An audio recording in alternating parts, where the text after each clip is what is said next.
Welcome everybody to the Kim Barrett Show. I am your host, Kim Barrett, and on today's episode, we have the amazing Mr. Eli Wilde. So Eli is probably better known for being the number one salesperson for Tony Robbins, having sold over 20,000 high ticket products for him, and actually has an award in Tony Robbins' company for the top salesperson, which is the Eli Wilde award, which is pretty epic. So in this episode, we actually dive into where he started, his origins, which he actually was an actor. He was almost cast as a very famous superhero. I won't tell you which one. And he also was on the cover of a romance novel, right? Not something you would expect from a sales trainer. But in this episode, we break down a little bit of his story, but then we also look at what are some of the fundamentals that business owners need to do to have effective sales in their business. And he's helped the companies like Salesforce, obviously Tony Robbins, and many others get tremendous results. So if you're someone who wants to increase their sales in their business, then this is the episode for you. You're gonna love it and you're gonna want to check this one out. And of course, once you've got your sales pumping, you're gonna need help with your marketing, right? So if we can ever help you, just head over to www.mogulcall.com, I should say, and we'd be more than willing to help you out. Until next time, we'll see you, but let's jump into the show and check out the episode.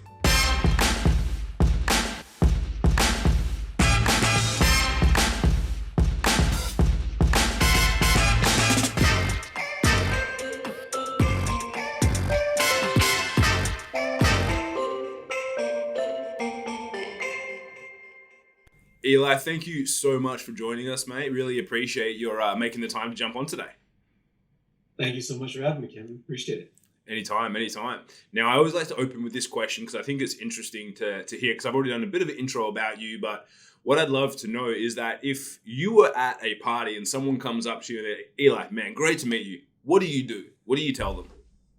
Dude, I love that you asked me this because everybody, first of all, whenever they go to an event or especially a networking event, I help, they do this business thing. I help these people with this problem. And so the first words out of their mouth when you get asked something like that is I. So people ask you what you do and they make it all about themselves. And it seems like you should, but when people listen to you and you say what you do, especially at a networking event, everybody is really just focused on themselves. And so they introduce themselves and everybody's got this canned opening elevator pitch statement and it never goes anywhere. And so you always want to sound different. And depending on the context, if I'm doing something in the context of business, I always know who's going to be there. So I've done some research and the first phrase out of my mouth will sound something like this. Well, you know how. And so it sounds different initially. Or if it's just a couple of us and somebody introduces me or we're connecting, somebody might ask me what I do. And I say, well, it might be better if I gave you an example of the kind of things I do. Is that okay? And it's a permission-based question. And then I might tell a story. And, if there's somebody there I really want to connect with, or they're just like, they're seeing me talk and connect with people, they're like, man, what do you do? Somebody will come up to me and say that. I say, well, you know how a lot of podcasters, people have online businesses today? And they're doing that to market, but it's not equaling dollars in the bank account. They're not getting sales. What I do is I teach people like that how they can create systems in their business that double their conversions and make more money. What do you do? So problem, impact of problem, solution, question. And so most people will be like, well, you might say, well, I'm a podcaster. I say, cool. Well, how do you do that? And so I want to create a dialogue. And I've got this, well, you know how. And so it's all about you. And so I got this from a buddy, one of my mentors, Jeremy Miner. He taught me when people get asked this question, the key is you want to be a problem finder and a problem solver, not a product pusher. And so when people ask you what you do, they immediately start pushing a solution. I help this and we do this and we have the best. And Jesus Christ, if you ever go to a network marketing meeting, oh my God, these people are they're like vultures, right?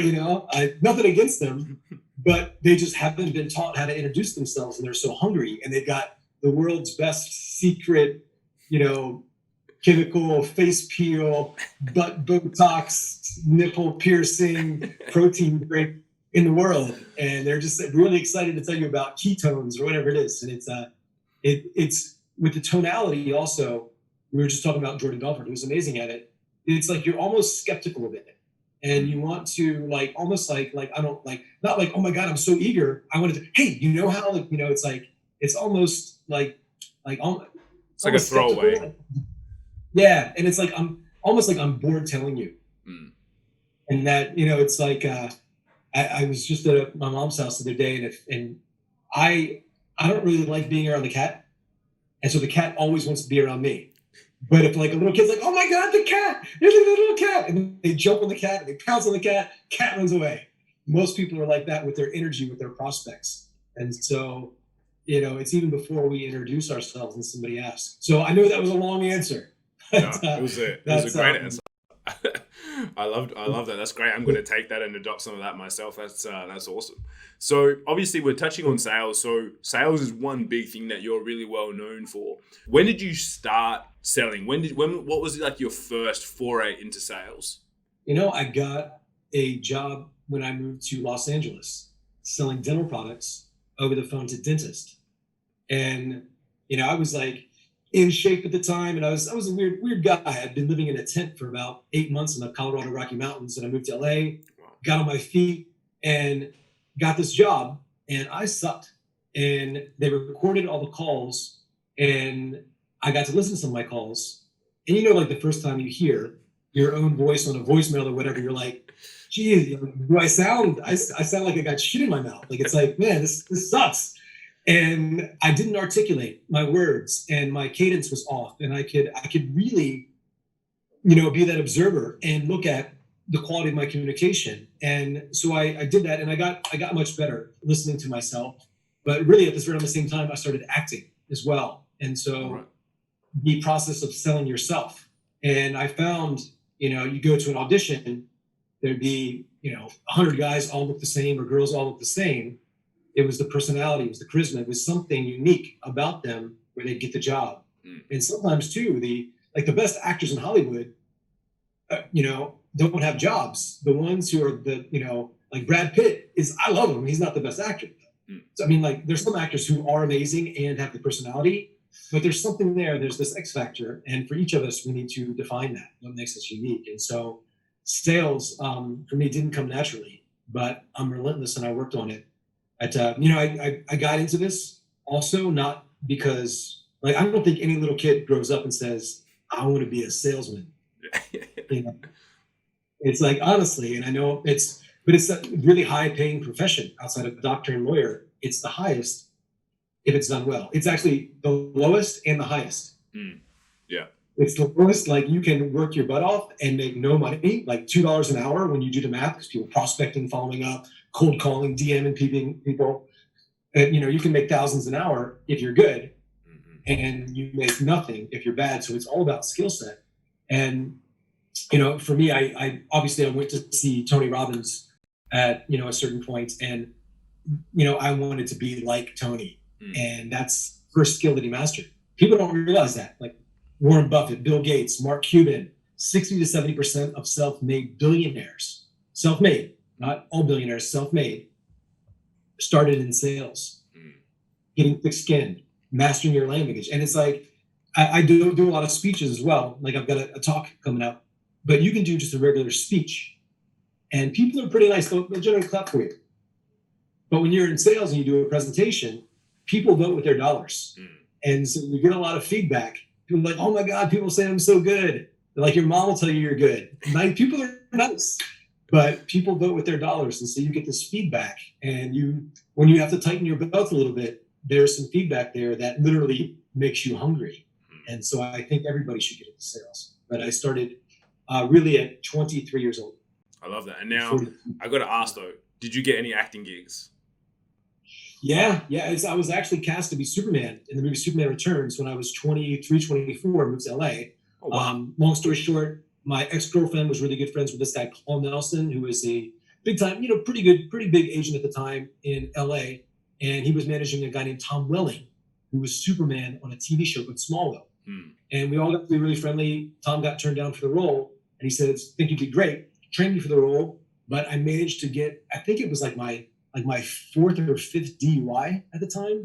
and I was a 23. So basically, I was just a big screw up, and I had a pattern of self-sabotage and, hence me going into the self-development realm. But I kind of regretted it too. So when I moved back I went on the road with Tony for a few years. And then when I got back to LA, I just turned 30. And there was this guy named Greg Plitt, fitness model. He passed away a few years ago. Yeah. Great guy. We were both from Maryland, grew up by each other, into the same stuff. We were born like 3-4 days apart, had mutual friends, never met each other until we were in LA. And when his career took off, when he came to LA, he had done a dance show. And they spent millions marketing your face. It was called Hunky Santa. And so I wanted to get an audition for it. And I didn't have I wasn't a model or anything. And so I couldn't even get an audition. But I saw there was this other audition for this dance show. And they had like a speaker, like somebody that was the speaker. So I auditioned for that because I couldn't even get the other audition. And they liked me. And I said, because I got in because I was a speaker for Tony Robbins. And they said, they're like, oh, we think you're great. I said, well, actually, I want to be like the man. I want to be like the star of the show. And they're like, okay. So they put me in an audition, and it was 800 guys, all looked like, six-pack out, like fitness models. It was a dance show. So you had to dance, do this thing. And it was 800 guys. And then then there was a cut, went down to 100, down to 30, down to 8. And I made the final 8.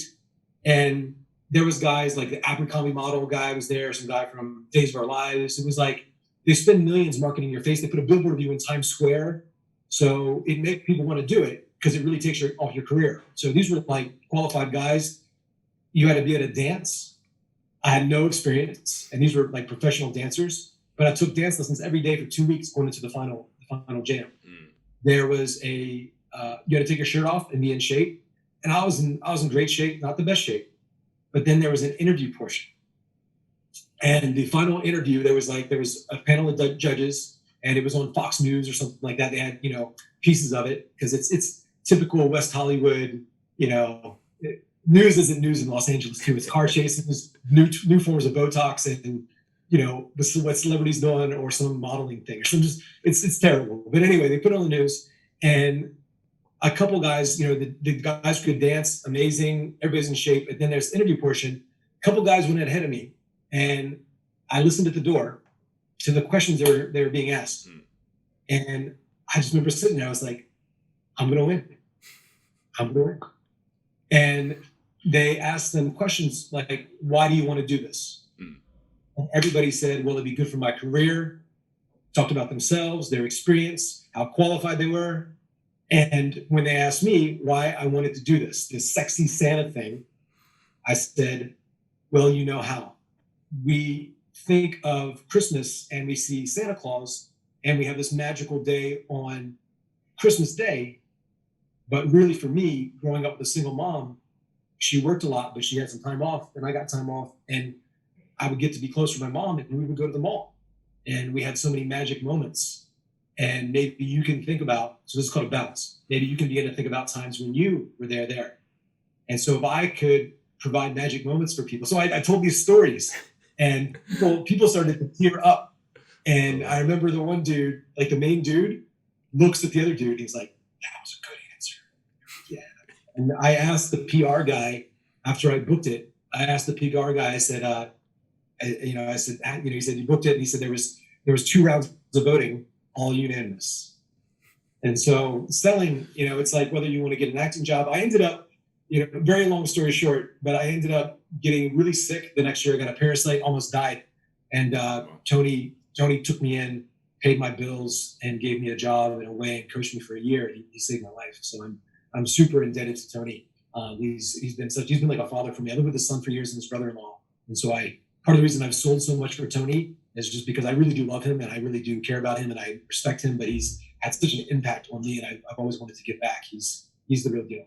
Yeah, I love that. And I've got some questions about that as well, but I also want to ask, just because I saw it yesterday, because we connected and then I started seeing more of your posts and I was like, what's with you being on the cover of the romance novels? What is that? I wanted to ask. That's when I was doing the acting stuff. It's like I worked, I think I got paid like $200 or $250 to do those. Because I was on a billboard in Times Square as a model. And so booking little acting jobs here and there, just little stuff to get by. And I went from working for Tony at the time to getting this job, doing modeling stuff. And literally, I was making good money on the road and they paid all my bills and everything. And then you're living in LA and it's like, you're just going whatever. So it's a tough road. Acting it's not easy. You're always out there hustling, looking for work.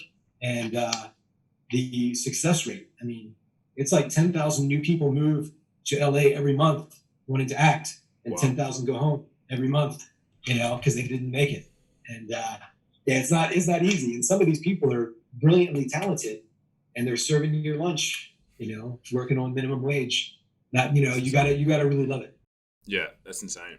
Now, I do want to jump across to some of the Tony stuff as well. So when obviously there was a transition where you found out about Tony, you explored it, and then you went and worked for him. When did you first get introduced to Tony? What was going on for you? How did that happen? And then what was the progression from there to then being now, having an award named after you in the sales team, which is pretty epic? Actually, I had the acting thing when I was young, and I did some commercial stuff, but I was hanging around the wrong crowd, and I was doing a lot of drugs and partying and stuff. And so I remember I actually I go online. I knew that I wanted to just could get away from that crowd and everything. So I started reading all these books and everything, but I still would go out, and I went onto hotwire.com. It's like a plane thing. And I actually booked a ticket I wanted to book a ticket to go to Australia. And I saw it was way too expensive. And then they emailed me back the next day and they were like, hey, if you take off tomorrow, it was like $700 round trip, take off on this obscure date and time and come back on this obscure date and time. And so I ended up taking off the very next day, and I flew into Sydney, and I went up the East Coast, went to Cairns. And so I did. I turned 27 years old on a boat in the Whitsunday Islands. I'm coming back to Australia, my first time back since I was 27. Oh, wow. But when I got back to LA, after about 5-6 weeks in Australia, I did Byron Bay, Fraser Island, all the cheesy stuff, all the backpackers, just a bunch of drunk Europeans. And every once in a while, a loud Australian at the bar beating them up. It was awesome. So it was a good time. But I got back to LA, and I started reading books on self-confidence, because looking back on even the opportunity to act, and I might not have got the Superman thing, but I had a lot of opportunities, a lot of open doors, but I was sabotaging myself. And so self-confidence books, Nathaniel Brandon, just all these little books on self-esteem. And then I heard about NLP, neuro-linguistic programming. And so I started reading some of these books, and I was fascinated. And I had this good friend worked at Trader Joe's grocery store, and I told him about it, and he says, well, you should check out Tony Robbins. I go, who's Tony Robbins? He says, you don't know Tony Robbins? I said, no, man, who's Tony Robbins? And I went on to Amazon, and I got a used copy of Unlimited Power. And I had been studying Think and Grow Rich and all these books on principles, but he talked about the emotion, and he talked about the heart, and he talked about patterns and trauma and fears and how we're conditioned by our experiences. And despite these principles, you still don't follow it through because of these incongruencies. These, you need clarity, you need strategies, but you have internal conflicts where you 2 steps forward, 1 step back. You have these inner conflicts that are tearing you up. And he's just speaking to my soul. And the book was great. And then I went online on eBay, and I got his tape series for $7.90. And then I got Get the Edge. And I just consumed this thing. I listened to the 30-hour program or whatever it was, the Get the Edge program, maybe 20 hours, but I listened to it in a day and a half. I just didn't stop, and I couldn't sleep. And it was so good. You hear his voice and the charisma, and he's like, someday soon, I hope maybe I'll see you at an event, and we can our Unleash the Power Within event, and we walk on fire, a bed of burning hot coals, 2,000 degrees. And I'm like, man, that sounds crazy. And then the next day, I remember right around that time, I saw him, his face on the cover of what's called Learning Annex magazine, very similar to what Success Resources does now. They put 30,000 people in a room.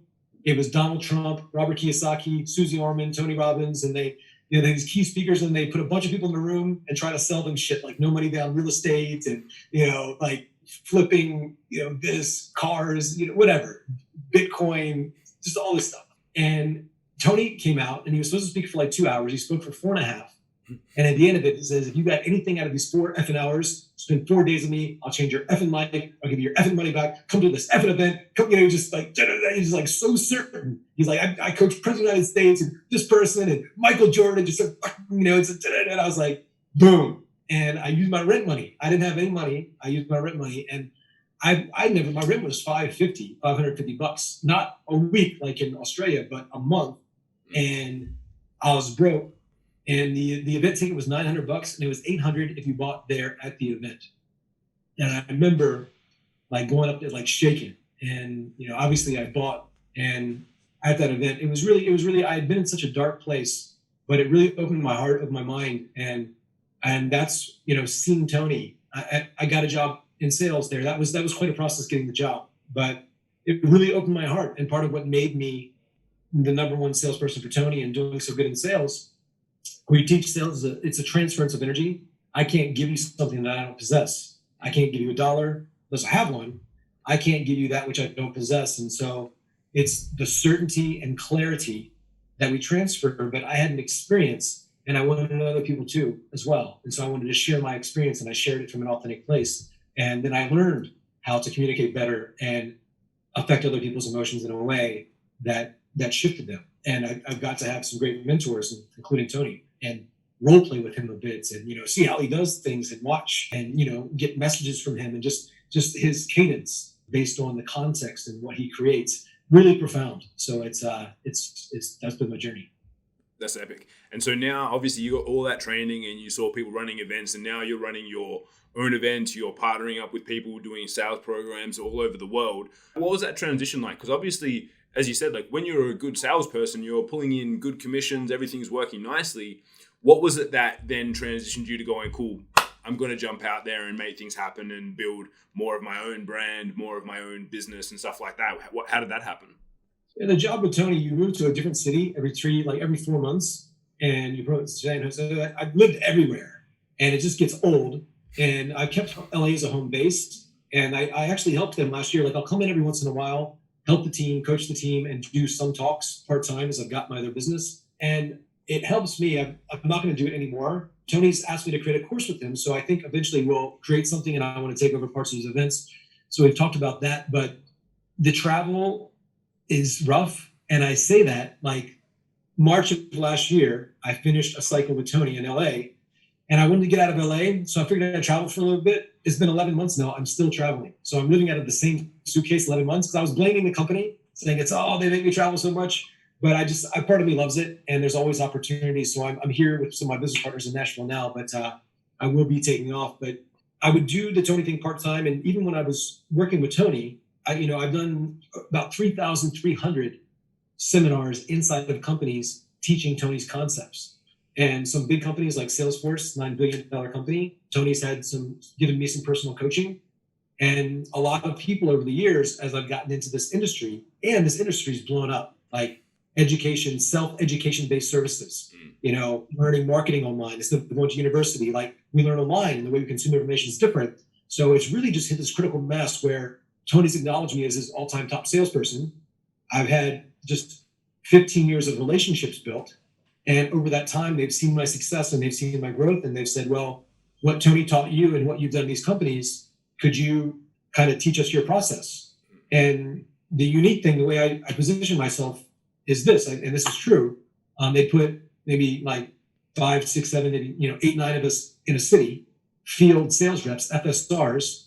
And, there's one cycle where I sold, and I was doing it part-time, and there was a bunch of other people selling, but my sales personally were 3 to 5 times higher than everybody else in the company with the same product, same price point, same people, same everything. And so other people in other companies says, well, what are you doing differently? And I said, well, it was just these things.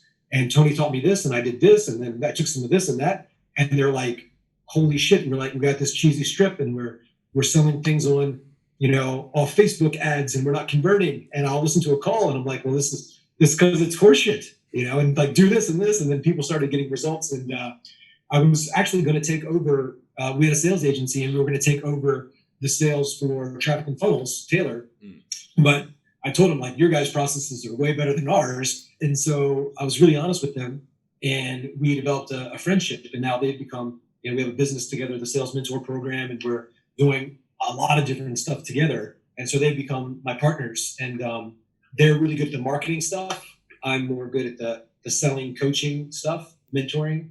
And so it's been a really good fit. But yeah, that's just kind of how it's evolved. People just started asking me, and who knows? Like, I get so many people reaching out to me every day, probably 10 people today, because we got like this event, and some people are just like, "Well, can you just coach me?" And I'm like, "No," because I want to create like scalable, like course. Every while, I take on a handful of people a year, but it's just like you just don't have time for it. So building things to scale, and I've done it hands-on inside of companies for so long, traveling, scaling. So I'm at a point in my own life now where I want to eventually have a home base and create systems and staff and do consulting where we go into organizations and just optimize all their scripts, their hiring, their firing, their training, their management, their lead flow, their follow-up systems. We want to really help them with all of it, have like a plug and play just like system. And one of my mentors is doing a bit of that now. And we've talked about creating something together. Another one, not Tony, but yeah, it's just a huge opportunity. In corporate America, the biggest company out there that does sales training is Sandler. But they make, it's tens, if not hundreds of millions. They're a huge company, been around since the 70s. The stuff isn't bad. It's just 70s is pre-internet, pre-email, pre-text. It's like things have changed a bit. And so it's still good, but some of the way they do it is just not evolved. And it's just a huge opportunity in corporate America, Fortune 500 companies. Out of the budget they spend on training, it's like about 30% is spent on HR stuff. Like, don't rape people and don't sexually harass people and don't do really stupid things. Like, they have to train on this. So it's just the legal society that we live in today. So a lot of money goes there. About 20% goes to product training, like them actually understanding if they have dental products, like how do they sell them? Like, understand a bit of like product knowledge. But it's like 53% is sales training. And I forget who said it, but they say that all companies are sales companies. Everything else is sales support. You have two parts of your company, sales and sales support. Yeah. Your marketing, it doesn't matter how good you market unless you can, because it costs money. It's sales. And so, Michael Masterson with his book, Ready, Fire, Aim, he says like it's sales first, sales first, sales first. And as we get into this industry blows up. Self-development, self-education, whether it's learning ads, whether it's learning how to sell, whether it's learning how to market, whether it's not going to the doctor, but finding like a nutritionist online, people through Facebook and creating personal brands. Gary Vaynerchuk called it in 2008. He says, this is what's going to happen. Less Walmart style, more back to the small mom and pop, but it's the mom and pop online are going to dominate based on relationships, based on proximity, based upon consistency, this authentic marketing and creating brands, small personal brands are going to be key. And self-education, the business right now in America, it's, I think $335 million a day is spent on it. By 2025, they predict $1 billion a day. And so it's really good, having these partners and everything, because the industry is going to triple very soon. And I'm humbly the top salesperson all time for the biggest company in this space. So I've just been really well positioned, and I'm not taking advantage. I've never done any marketing. It's all just been word of mouth. Starting to do some podcasts like this, but kept a really low profile and just been busy. It's not like I'm just sipping pina coladas. I'm actually working. So I don't have time for all this marketing. That's why we're building more leverage systems now. But I'm excited. Yeah, I love that. And obviously we'll touch on it in a sec because you are coming out to Australia, which is epic. I know my team are pumped. They're going to head over and meet you on the Gold Coast, which is going to be awesome. Hopefully I can get over there myself if my general manager lets me, but definitely our sales crew will be over there for sure. But I do want to ask you one question. So someone's listening to this and they're going, cool, like how do you actually know? Because I think sometimes people know, sometimes they don't, but how do you know if you have a sales problem? Like what are the identifiers when you go into companies? What are the things that you straight away see and you're like, this means we're going to have to improve upon that? Like what are the warning signs or the indicators to you that you see, obviously working with tons of people around the world? Well, there's so many different things. I just assume it's always broken, but we of course want to listen to calls and the scripting, but the mindset, the company culture, the organization, the X factor, the description of what they have, generally, and a lot of what I teach is really around the language and the mindset behind it. And then there's accountability. So it's like any kind of coaching, there's the first part of any coaching always deals with clarity. Like everybody on the same page, here's what we do, like absolute clarity. It's a big part of what all coaching is. And then there's a portion that's strategy, sales strategy, communication strategy, the strategy for follow-up. Is it a 5-call system or a 2-call or a 1-call close? Is there a triage call? Is it a qualification call? Is there a follow-up system? Is there measurement in the CRM? So really it's making sure that the marketing, everything is working together. The marketing, the sales process, the delivery process. Tony teaches something in Business Mastery called the value chain. And so from somebody not knowing who you are, seeing an ad, getting to know, like, and trust you, seeing your X factor, what makes you different in the market, having that unique perspective, that unique selling proposition, whatever you want to call it, USB, having that uniqueness properly marketed and articulated, and making enough connections with people, measurement, follow-up, training, having the sales process. And I heard this really good analogy one time. Said golf, the relationship between your sales and marketing is like golf. Marketing is like teeing off, and the sales like putting it in. If you have really bad marketing, or it's a startup company, not millions to spend on marketing, because people buy from people they know, like, and trust. And so if you've got millions of dollars, you're Oprah Winfrey or Tony Robbins or Apple, you can do that. And the marketing is really good. If Tony called you right now, or Oprah, and said, "Hey, I got something to sell you," you're like, "Oh my God, it's Tony," and you talk to him. So that's teeing it off really good. And then he just be able to put in the sale. But if you don't have a bajillion dollars to spend on marketing a day, then you have to do a longer form putt. And that requires people to make contact themselves. It's like you're doing sales and marketing yourself. And depending on where the organization is, if it's inbound, if it's outbound, if it's prospecting, it's processes. And so there's tons of strategy that really gets the process dialed in, follow-up systems, all of that. And then you've got to have great delivery. And then there's, of course, accounting and all these different things. But the sales has got to be there, and everything's got to work together. The culture.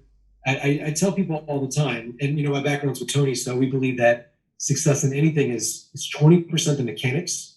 And you can do language patterns all day and all this stuff, but it's 80% mindset, psychology, and hunger and drive.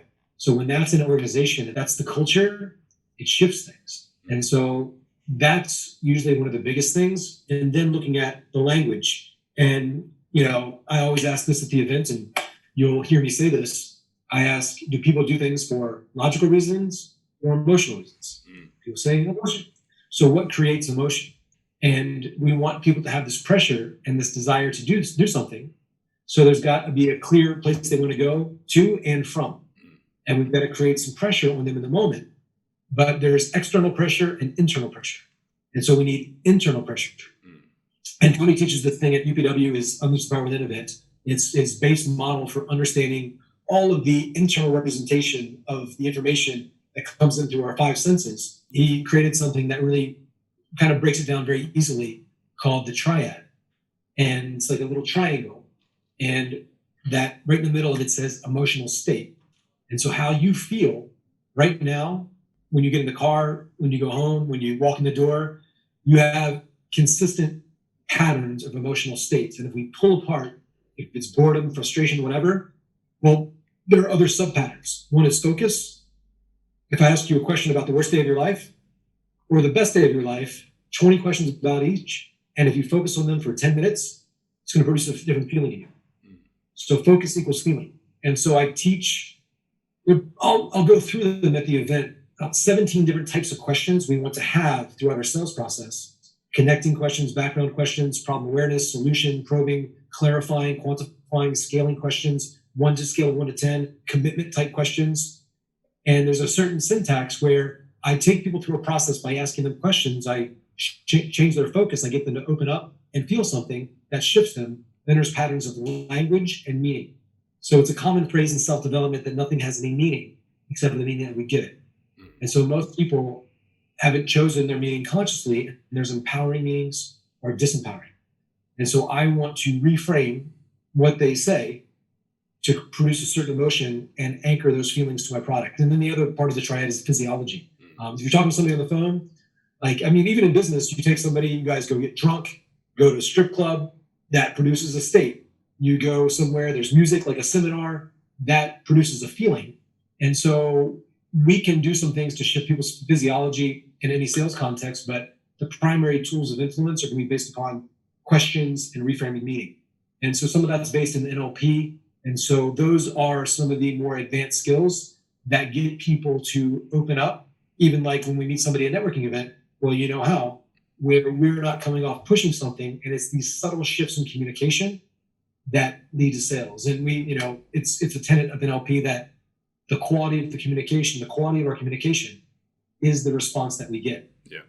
And so what that does, it means that we can't blame the prospects. We can't have a victim mentality.